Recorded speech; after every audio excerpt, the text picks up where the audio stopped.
Buona notizia è questa, che sono 6 aree italiane, 4 tedesche nella top 10 europea sulle zone ad alta vocazione industriale. I dati pubblicati oggi, trovati su Sole 24 Ore e realizzati anche dalla Fondazione Edison, pongono la provincia di Brescia con 10 miliardi di valore aggiunto del comparto industriale, poi la provincia di Bergamo che crea 9 miliardi di valore aggiunto nel comparto industriale e poi Wolfsburg, dove, se non ricordo male, però ha sede la Volkswagen, ma va benissimo, nel senso che crea anche indotto, 8,6 miliardi di valore aggiunto, poi la provincia di Vicenza 8 miliardi e 6, poi Boblingen 7 miliardi e 6, la provincia di Monza e Brianza 7 miliardi e 4 di valore aggiunto, la provincia di Treviso 7 miliardi 9.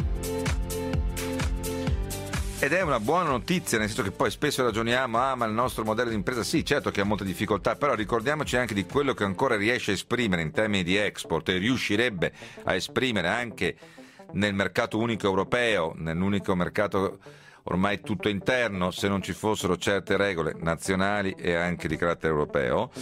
E insomma fa impressione vedere che Bergamo esprime in termini di valore aggiunto più di Wolfsburg, non c'è la Volkswagen che produce 10 milioni di auto all'anno a Bergamo, o che Treviso è sotto di poco Treviso, rispetto appunto a Wolfsburg, 1 miliardo in meno. Sì, ma avete presente cos'è una cosa e cos'è l'altra? Quindi vuol dire che con tutte le difficoltà il nostro sistema di piccole e medie imprese ha ancora una grandissima capacità di fare valore aggiunto. Lasciateglielo però fare. Certezza delle leggi, diritto civile, burocrazia più snella, certezza delle tasse da pagare, certezza dei ricorsi, controlli, autocertificazione, le cose che diciamo da anni. Fateli lavorare. Meteo.